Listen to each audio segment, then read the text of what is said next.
আধিপত্য বিস্তারকে কেন্দ্র করে নড়াইলে দুই পক্ষের সংঘর্ষে বাবা ছেলে সহ ৫ জন নিহত হয়েছেন। ২৩ ফেব্রুয়ারি সোমবার সকাল ৫:৩০টার দিকে সদরের সিঙ্গাসোলপুর ইউনিয়নের বড়কুলা গ্রামে এ সংঘর্ষের ঘটনা ঘটে।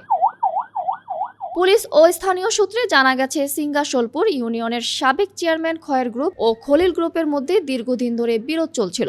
এরই জেরে ভোরে বড়কুলা এলাকায় দুই পক্ষের মধ্যে সংঘর্ষ হয়। এতে দেশীয় অস্ত্রের আঘাতে ঘটনাস্থলে খলিল গ্রুপের খলিল রহমান, তার পুত্র তাহাজ্জুদ হোসেন ও ফেরদৌস হোসেন নিহত হন। অপরদিকে খয়ের গ্রুপের সদস্য ওসিপুর গুরুতর আহত হলে তাকে উদ্ধার করে নড়াইল জেলা হাসপাতালে নেওয়া হয়। সেখানে জরুরি বিভাগের চিকিৎসক তাকে মৃত ঘোষণা করেন। পরে হাসপাতালে চিকিৎসাধীন অবস্থায় মুন্না শেখ নামে আরো একজনের মৃত্যু হয়। আমরা সিয়ারি খাইয়ে কেবল ঘুমাইছি, মানে শুয়ে পড়েছি। পড়ার সাথে না এসে বলছে কি আমরা আইনের লোক পুলিশ আইসি কত ওঠো দরজা খুলো। সেমনি আমরা খুলেছি, খুলে দেখি সব ওরাম ঘিরে ধরেছে আমাকে।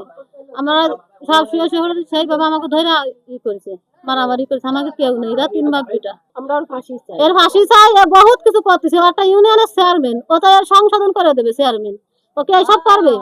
আমরা আর ফাঁসি চাই। আমরা আর ধৈর্য থাকতে পারতেছি না। আমরা বহুত ধৈর্য সহ্য করেছি। ঘরের দরজা খোলাইছে যে খোলো, খুললে খুলিছে, খুললি টাইনে নিয়ে কাছে খয়ের মুন্না কাছে কি যে এখানে মারা যাবে না, এখানে মারলি ঘরের মধ্যে কিরা মারা যাবে না, জোরটিলা তাই যাবে রে, তাই করে ছেঁচড়াই টানি রাস্তায় নিয়ে গেছে। আমরা কি থাকবো? কয়ের পাশে চাই, কয়ের বেগমের পাশে চাই।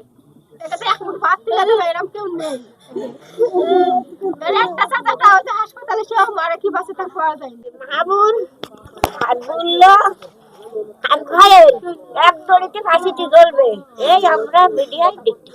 এদিকে এলাকার পরিস্থিতি স্বাভাবিক রাখতে ঘটনাস্থলে অতিরিক্ত পুলিশ মোতায়েন করা হয়েছে বলে জানিয়েছেন জেলা পুলিশ সুপার। যেই হোক তাকে আইনের আওতায় আনার জন্য আমরা কাজ করছি ইতিমধ্যে, এবং আমরা আশাবাদী খুব শীঘ্রই তাদেরকে আমরা গ্রেফতার করে আইনের আওতায় নিয়ে আসবো। নড়াইল প্রতিনিধি জান্নাতুল বিশ্বাসের তথ্য ও ভিডিও চিত্রে সময়ের কণ্ঠস্বর ডেস্ক।